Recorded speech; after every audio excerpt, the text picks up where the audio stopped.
Listen, this is y'all reminder that we are not traveling to Florida for any reason. Number one, because they built that alligator concentration camp. And secondly, because the city of Miami illegally canceled their November election, giving the mayor and their city commissioners another term. So if you have plans to travel to Miami or even Florida as a whole, here are some alternatives. First one I'm going to give y'all is San Diego, California. It has great weather. It's going to give you a beachy vibe. And it's multicultural. And if y'all haven't seen, SeaWorld in San Diego has been having a concert series. They've already had Yang Twins, Bow Wow, and Soulja Boy. They're going to be doing I Love the 90s tour performance. They're going to have Trina. So even if you don't go to Miami, you're going to get Miami.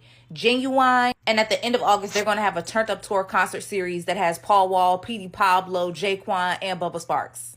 The next place we're going to be traveling to, instead of Florida, because Florida equals fascism, is New Orleans. Now, New Orleans is not going to give you the beach, but if you travel to places like Miami because you like the cultural festivals or the artsy scene, New Orleans is definitely going to give you that. Warm weather, great music, amazing people, and you're going to get a lot of history and soul. And another place that is a United States territory that I think deserves our support and tourism dollars over Florida is San Juan, Puerto Rico, which, if you're a United States citizen, does not require you to travel with a passport. San Juan is going to give you beach, it's going to give you great weather, good people, great food, and they also have an amazing nightlife scene. Bad Bunny is also going to be doing a 30-show residency in Puerto Rico, which largely puts a focus on the self-sustainability of Puerto Rico as a nation. Now, all 30 shows that sit 18,500 people have been sold out, but I'm sure the vibes and energy traveling there are going to be on one and give you the opportunity to support the people of Puerto Rico because although they are a U.S. territory, they cannot vote in U.S. elections. And let's call this campaign Freedom Over Fascism because we will not be traveling to Florida. On today's episode of FAFO, brought to you by Florida's tourism industry. So we all know that our neighbors to the north, Canada, are holding a grudge when it comes to the United States, and rightfully so. And many of them have said forget about abstinence and just decided to use the pull-out method when it comes to tourism here in the United States. A lot of them will not come because of Trump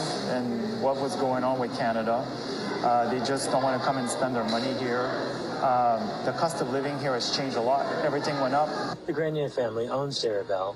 Francois telling us he's not sure what to expect.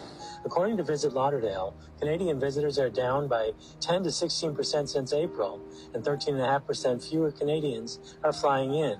That could translate to an economic loss of up to $90 million. And this is the combination of the policies as well as the behavior coming from the orange tyrant that's in the office, whether it's tariffs or just threatening to make Canada the 51st state of the United States.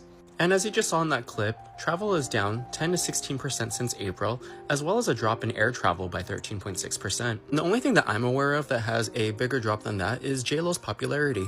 Now, if Canada is already withholding a lot of travel to the United States, I can only just imagine what the rest of the world is doing.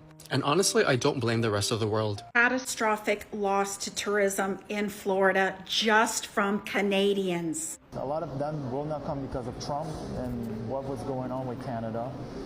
They just don't want to come and spend their money here. The cost of living here has changed a lot. Everything went up.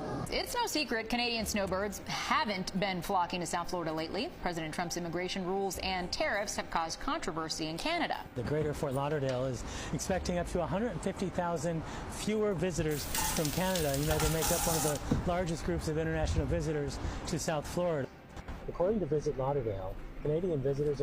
Trump has cost South Florida $90 million and climbing just from Canadians. Just from Canadians. But wait, it gets worse.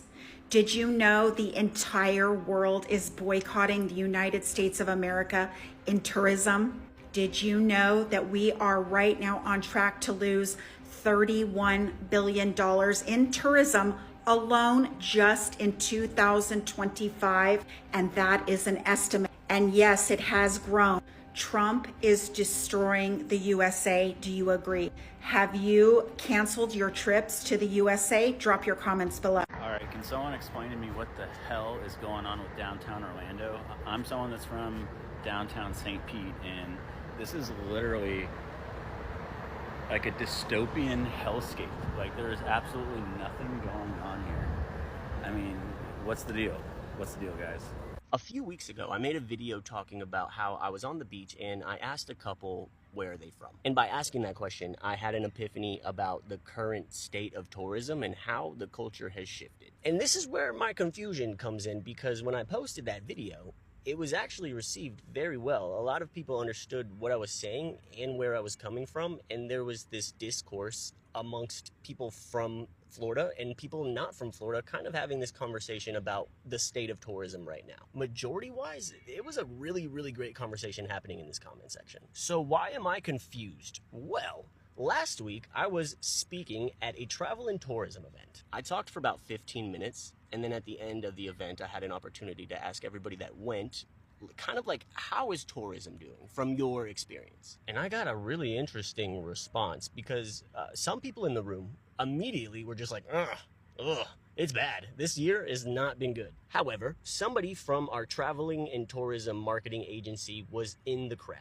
And somebody who worked at the airport was in the crowd. So when I asked this question, at first I was getting a response of, it's not good. And in my comment section of the video that I posted, that is also the same exact sentiment that I was seeing, that people don't think that tourism is in a great spot right now. So how are we breaking records for the amount of people that are coming in and out of the airport? Like, where are they going? Where are they hanging out when they're here? And then our traveling tourism marketing agency said the same thing. It's reported that some businesses are having record-breaking numbers this year. And that doesn't make sense, but I do have a theory about that, actually. Since we got hit by Hurricane Helene last year, there are still businesses that haven't opened back up. But there are some that have been able to open. So when tourism season comes through and nothing's open except for one place, yeah, they're gonna break some records. So I'm just gonna ask you the same thing that I asked the people that I was speaking to.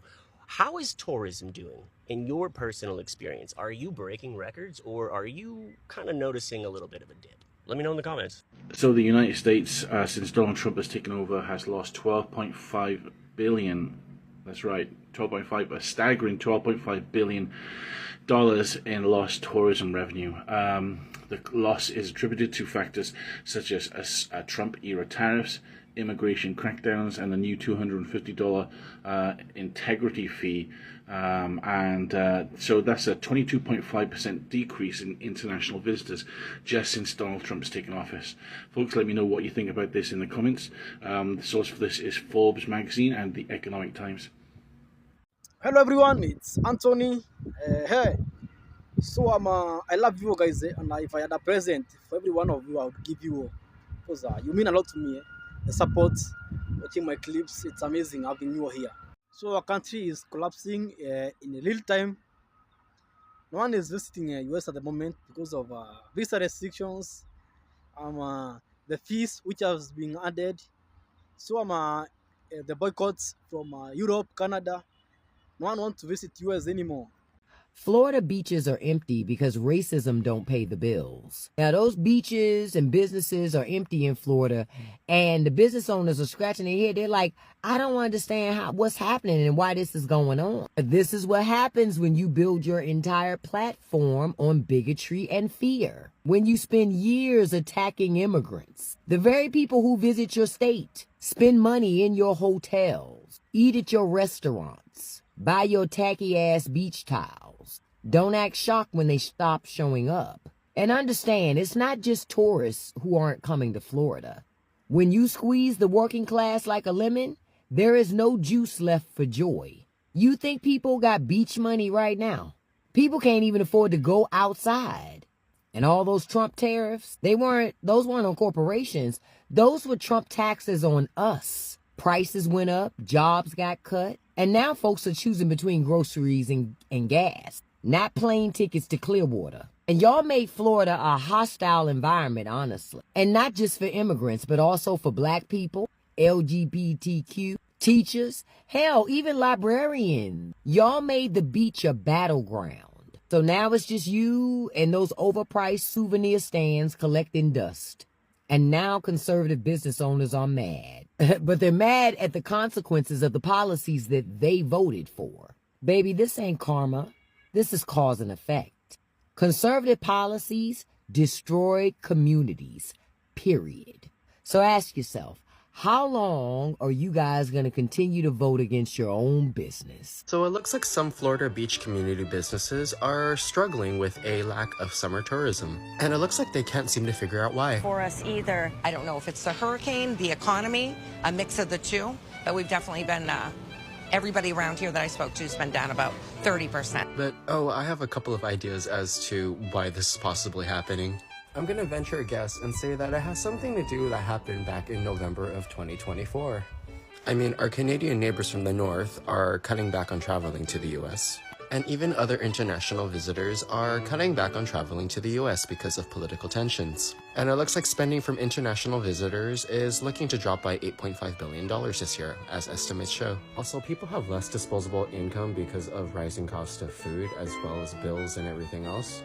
We're already seeing this in like Las Vegas, but Las Vegas is just expensive in general too because of all of the extra fees that they like to tack on. But I guess I could classify this as a fuck around and find out tourism edition. But comment and let me know what you think about the situation. And my name is Philip, and if you like what I post, please consider giving me a like, share, follow, and repost, as it really does help me as a content creator. Thank you.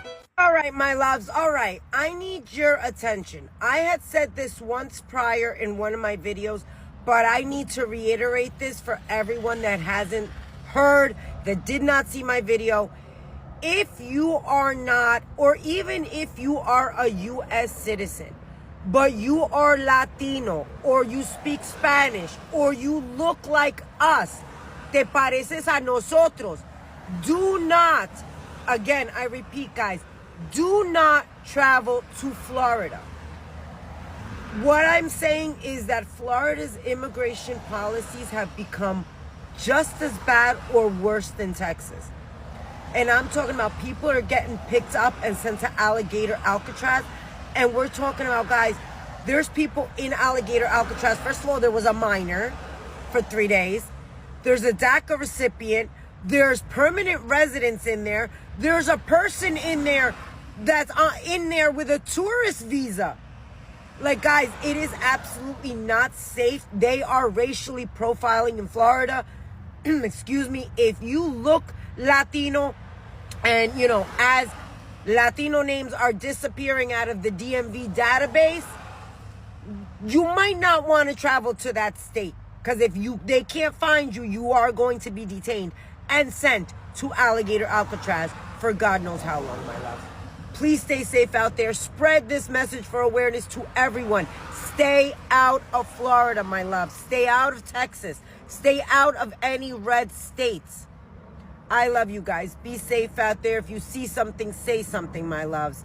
Let me know in the comments what you guys think. Share the video. I love you. Another day, another way that Donald Trump is actively making life worse for the very people who voted for him, this time in Florida. Mother Jones has a story on how Canadians, they don't want to travel to the U.S. right now. I mean, shocker, Donald Trump has done everything he can to alienate our neighbor Canada.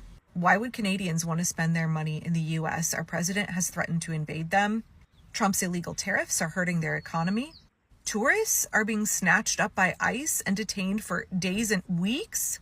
There have been tourists from multiple countries across Europe, as well as Canada, who have been abducted by ICE and held for long periods. For no reason at all. Why would you want to vacation somewhere where the American Gestapo might snatch you up? Where the leader of that country has threatened to invade your homeland? And I was actually surprised by this Mother Jones article, despite the fact that my parents lived for many years in Fort Myers. I wasn't really aware of how much Canadians are vital to the economy of Florida. In Orlando, Florida Governor Ron DeSantis brushed off reports that Canadians are increasingly not visiting the Sunshine State. As evidence, DeSantis cited his family's recent trip to Legoland, where he claimed that 80% of the people who were there were Canadians. Yeah, okay, bro, we believe you. So Canadians are the largest proportion, nearly 28% of all international travelers visiting Florida. And according to the Canadian Embassy, Canadians also comprise the largest number of international visitors to the entire U.S. But again, surprise, surprise, new tourism numbers for the first quarter of 2025 released by Visit Florida show that there has been a dip in visitors from Canada. Growing tensions between Canada and the U.S. due to U.S. illegal tariffs and the rhetoric from the Trump regime about adopting Canada as a 51st state, invading and occupying Canada. It's not an adoption. that has contributed to a shift in travel patterns between the two neighbors. Flights from Canada to South Florida have declined 20%.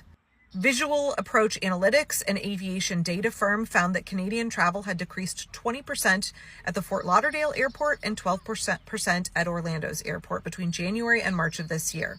Canadian travel agents are predicting a downward trend of travel not only to Florida, but all across the U.S. by Canadians.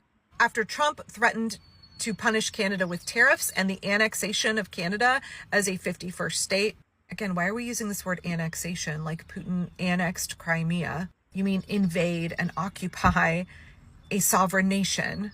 As soon as that shit started rolling out from Trump's mouth, Canadian travel agencies, including the Travel Group based in Vancouver, said that they saw a 20% dip in spring break bookings to the U.S. People were no longer wanting to go to San Diego, LA, Palm Springs, Vegas, or Phoenix. They were all choosing to go to Mexico instead. Stephanie Stella, owner of the travel agency Glow With Me Adventures, specializes in helping Canadians book trips to Disney parks in Florida and California. She says she's seeing cancellations from clients who, quote, just either ethically or morally don't feel right about traveling to the States right now. So there's some speculation that travel from Canada will dip even farther because right now they're seeing people who are continuing to go on their trip because it was non-refundable. It was too close to the date. They couldn't get their money back. And they're like, we'll go ahead and go to the US, but we sure as fuck are not going to go there again after we are no longer going to be going there. So the expectation is that you are still seeing travelers from Canada go to the States now because they couldn't get their money back for their trip. But for future trips, they will be going elsewhere. So the economic impact to the US, especially states like Florida, is going to get worse. A lot of Canadians fly to Florida and then take cruises from there. They're no longer doing it. One travel agent said they've seen a 90% decrease in future bookings to the US. We basically saw a complete collapse of this business. Instead, his Canadian clients are choosing to travel to Europe and Asia and Mexico. What began as a protest against tariffs and protecting Canada's sovereignty has now evolved into concerns about safety and uncertainty as increased immigration enforcement becomes an issue. There was the 12-day detainment of a Canadian actress at the U.S.-Mexico border that intensified fears for Canadians. Trump won Florida this round by 13.1 points over Kamala Harris. That's the biggest margin for a Republican in that state since 1988. Again, there's no such thing as blue states and red states when it comes down to it. There are blue voters all over Florida. There are millions of Floridians who do not want this. But everybody in Florida is going to pay the economic price for having Donald Trump in the White House. Donald Trump's policies, his cruel and chaotic behavior, it all hurts every American citizen, including the people who voted for and support him. Nothing about what Trump is doing is making America great again. It is wrecking the things that we care about. Nothing that Trump is doing is making Florida great again. Floridians, all he's doing is hurting you. Trump voters, all he is doing is hurting you. I know that it's difficult to see the manifestation of all of the harm that he is causing, but it's rolling out. It's rolling out. Those impacts are just going to get worse and worse and worse. He doesn't care about working class people. He doesn't care about the American economy. He doesn't care about your quality of life at all. He doesn't care about you having prosperity. Arguably, he enjoys the cruelty and the suffering that he causes. The only things he cares about are the consolidation of his own wealth and power. Every day we learn about new ways that he's making this country worse. He's wrecking everything. The longer we let him keep breaking the law and destroying our economy, the harder it's going to be to dig out from this. Either way, we will have to dig out from this, but the longer he's in control, the worse it's going to get for us. Hello, thank you for watching this video to the end. It's amazing having you here. My name is Anthony, for those who don't know me, and I like making these videos to show Americans the real image of our country, because some news channel like the Fox News, ABC, they have all been hijacked by MAGA cult, and also they are buying TikTok. Yes, they are buying them. They have X. Now they run X. They run Facebook. So these news channels, they are biased, but we are not biased. We report what's going on in the real world out there. So what's going on is that the US tourism industry is collapsing. We have lost over 12 billion US dollars this year alone since Trump came to power. We have lost all the money. It's like we are in the COVID era. Because what Trump has done, and he has done it successfully, he has isolated our country from the world, from the external world. Nowadays, US it's not a place where you can come with your money, maybe from Europe, from Canada, from Asia, and say, I'm going to enjoy my vacation in USA. It's very hard at the moment. There's nothing to enjoy here, right? But someone will ask me, what about domestic tourists? Domestic tourists, what has made domestic tourism slack at the moment is because of the high cost of living. Literally, everything is expensive in our country. You have to work 24/7 to make ends meet.